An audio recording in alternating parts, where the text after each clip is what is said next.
Tokyo, 1997. As it is now, it was also back then.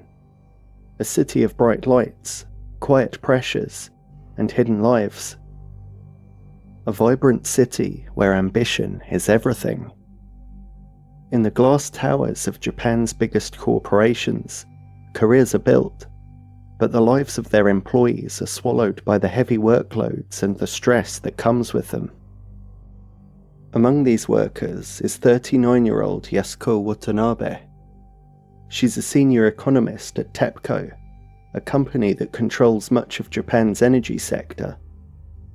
She is respected, intelligent, and highly successful, earning a salary that today would be well over $100,000 per year, far more than what most people in Japan made at the time. She had followed in her father's footsteps. Her father, Tatsuo Watanabe, was a respected engineer at TEPCO, and her family lived in an upper-class Tokyo neighborhood. Yasuko graduated from the prestigious Keio University, where she studied economics. She was one of only 9 women hired by TEPCO in 1980, and she rose to become Deputy General Manager of the Economic Research Office in 1993, at a time when very few women held senior roles in the company. But despite her success, Yasuko is a woman set apart from what you may expect. She is deeply private, with no known close friends and not particularly close to any of her colleagues. She lives with her mother, following a path that was generally expected of unmarried women in Japan. Yet she rarely speaks of her personal life. Colleagues know her as hardworking and meticulous. Not sociable, but not unfriendly. She does not engage in office small talk, nor does she join the late-night drinking sessions common in Japan's corporate world. Even outside of work, her life appears structured and controlled, as if there's no space for spontaneity. A convenience store clerk later recalled how she often brought simple, low-calorie meals like oden, broth with tofu and vegetables, another glimpse into a life lived under quiet control. Yasuko was known for her strict routines and highly disciplined lifestyle. In her late 20s, she was briefly hospitalized due to undereating and other complications relating to her eating habits, possibly a sign of deeper internal pressures. At this point in our research, we began to wonder, what drives her? What is the purpose of success if you don't enjoy the benefits that come with it? What does she long for? By day, Yasuko is a rising corporate figure, a woman navigating a world dominated by men. But what no one knows is that by night, she leads another life entirely. A life that few could imagine. March 8, 1997 was like any other working Saturday in Tokyo.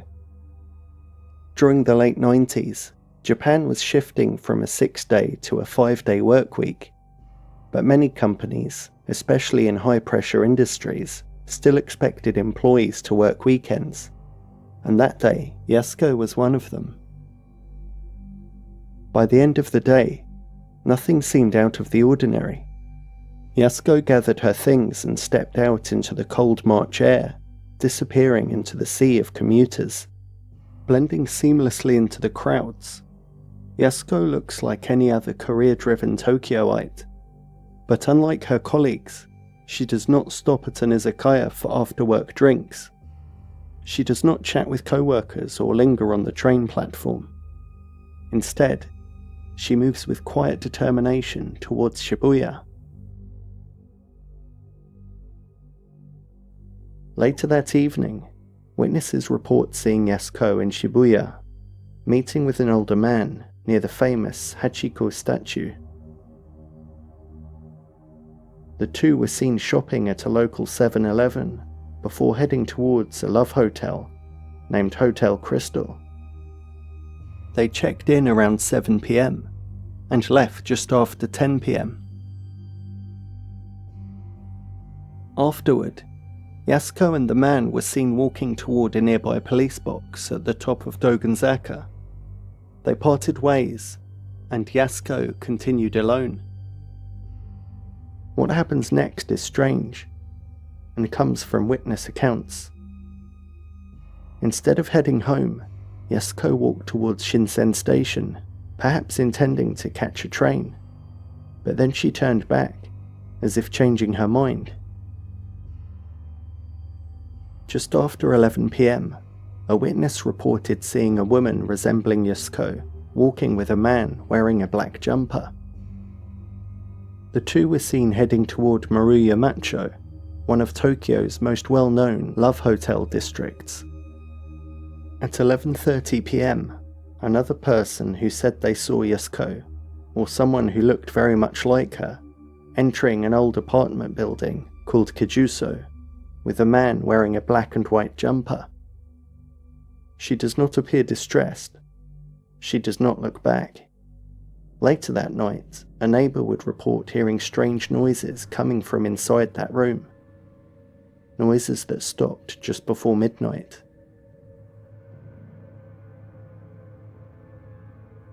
"12 days later, a vacant apartment in Shibuya. A foul stench seeps through the walls. A man pauses outside of room 101 of Kijuso, an old apartment building that had been empty for months, its utilities shut off. No gas, no electricity. The air is thick with an unmistakable odour. Something is wrong. He pushes the door open. Inside, lying naked on the floor, is the decomposing body of Yasuko Watanabe. She has been strangled, her body left to rot in an empty room. He immediately calls the police. Investigators arrive and begin piecing together what little evidence they can find. There are no signs of forced entry. Her belongings appear untouched. This was clearly not a robbery. Yet, she had been there for nearly 2 weeks, undiscovered. The crime scene is eerily clean. No clear signs of a struggle.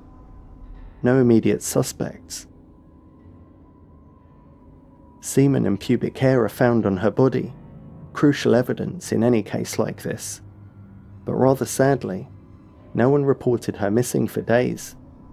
Her mother, assuming she was at work, only raised concerns when she failed to return home for over a week. Her colleagues at TEPCO never raised concerns about her absence. No one at the company reported her missing. The woman who had risen to one of the highest roles available to women in her company, completely unnoticed in her disappearance. As a side note, we wanted to mention that reports vary on who discovered Yasuko's body. Some say it was the building manager, while others claim it was the manager of a local Nepalese restaurant. Either way, it was this man who made the grisly discovery. When researching cases like this, especially those primarily covered in Japanese, details like this can be hard to confirm. But what is certain is that it was this lone man who found Yasuko's body.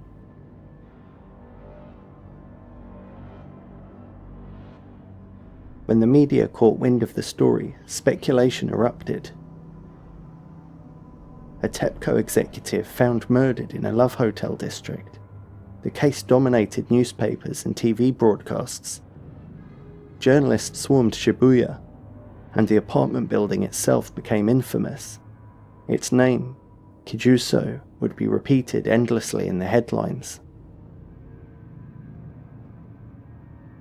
Behind the scenes, investigators were starting to uncover pieces of Yasuko's life that didn't seem to fit the image of a successful, respectable career woman.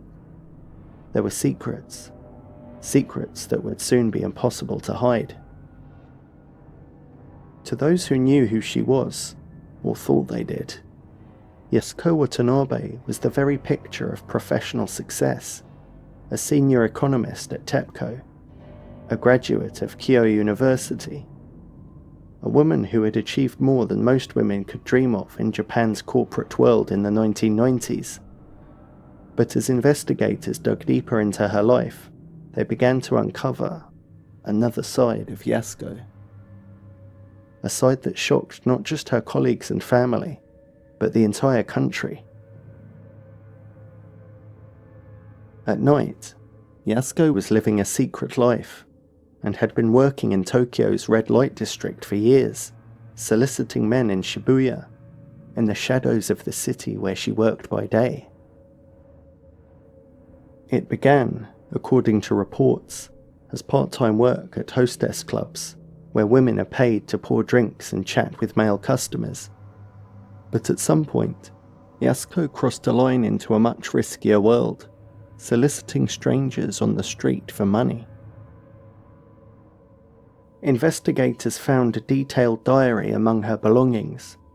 In it, she had meticulously recorded encounters with at least 88 different men, listing dates, times, and payments. She had also rented a small apartment in the Kijuso building, separate from the home she shared with her mother, where she would take the men she met. Yasuko had set herself a personal quota: 4 men per night. Witnesses in Shibuya recalled seeing her standing in the streets, calling out to passing men, even in rain and freezing weather. And though, as previously mentioned, she earned around $100,000 a year, she charged as little as $20 to $30 for encounters with some of these clients.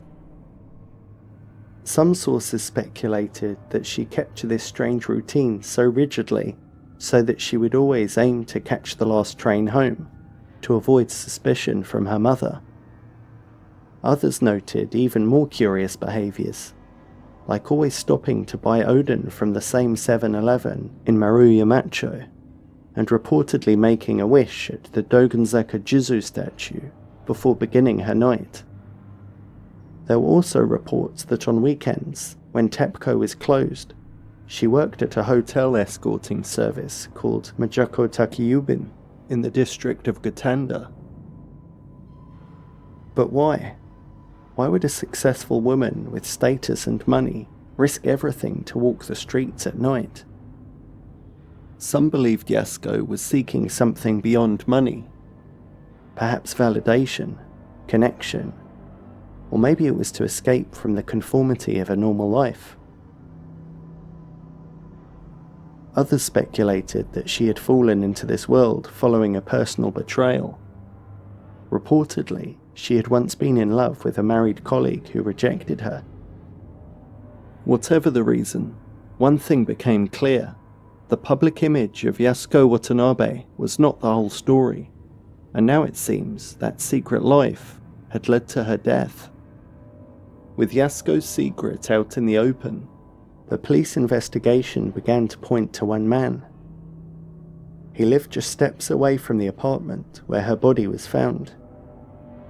He had connections to her world, and when police first questioned him, he lied and said he didn't even know her. His name was Govinda Prasad Menali, a 30-year-old man from Nepal, living in Japan on an expired tourist visa.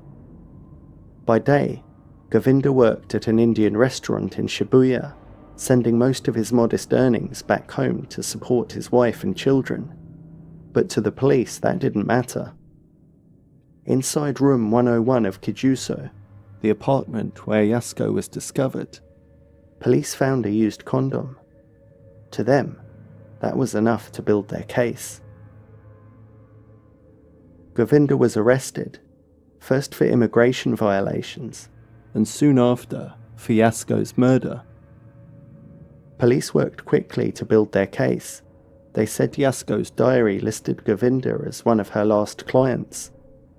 A witness claimed to have seen a man resembling Govinda with Yasuko that night, and a Nepalese acquaintance told police that Govinda had suddenly repaid a loan around the time Yasuko was killed.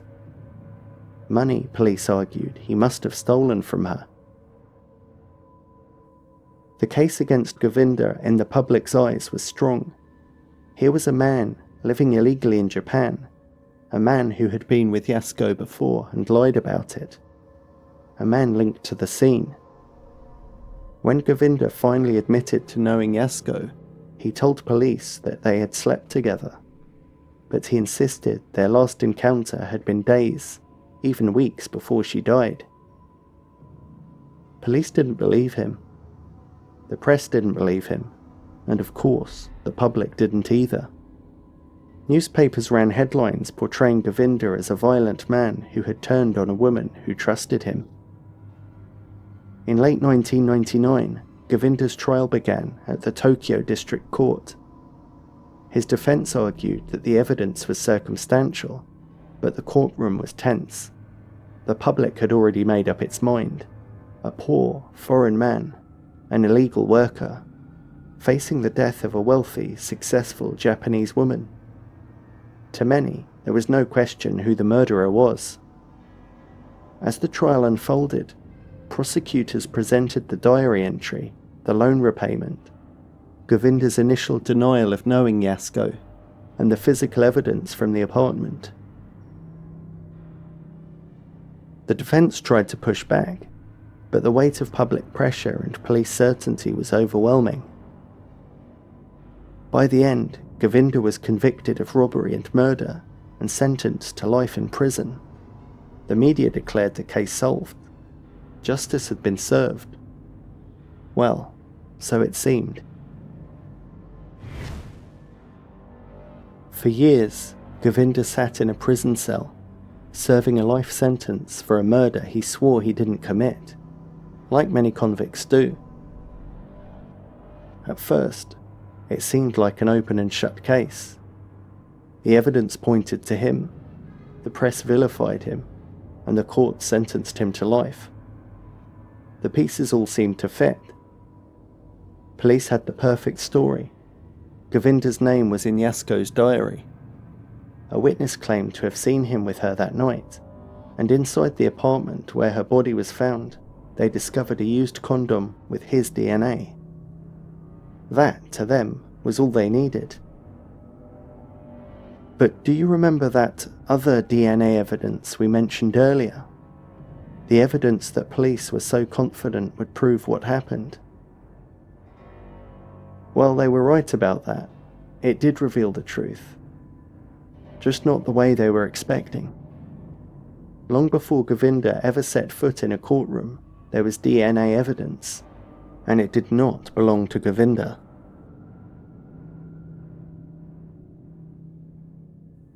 It was there from the beginning. Multiple biological samples, semen, saliva, and pubic hair, were all collected from Yasuko's body, her clothing, and the crime scene itself. While police focused on Govinda's DNA from the used condom, they ignored the far more critical evidence, the DNA found directly on Yasuko's body. And when forensic testing was finally done, the results were undeniable. None of it belonged to him, not a single trace. The semen and saliva found on Yasuko's body, the DNA found under her fingernails, every last sample belonged to someone else. An unidentified man, a man who, to this day, has never been found. Govinda, the man who lost 15 years of his life in prison, had nothing to do with it. The biological samples were collected during the original investigation, but forensic DNA testing was not a routine practice in Japan at the time. Instead of prioritizing this crucial evidence, police built their case around circumstantial details, focusing on Govinda, while the real killer's DNA sat in storage for years. It wasn't until 2011, after relentless legal battles, that the samples were finally tested, and when the results came back, the truth was undeniable. Govinda was innocent, and the real killer, he had been out there the entire time. Who knows if he even went on to kill again?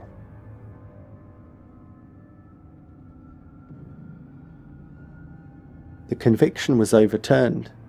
Govinda was finally released. He returned to Nepal a free man, but after losing what many would say should be the best years of his life. Once Govinda walked free, one question would remain agonizingly unanswered. If Govinda didn't kill Yasuko, then who did?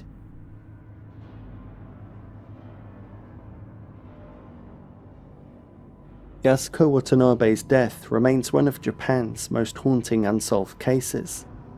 She was a highly intelligent woman, a successful economist, a daughter, a person with a life beyond the headlines. And yet, her death became a spectacle. The media turned her into a scandal, focusing on her secret life rather than her tragic end. The world dissected her choices, but few asked the real question: who killed Yasuko Watanabe? And what makes it worse is that Yasuko wasn't the only victim of this case.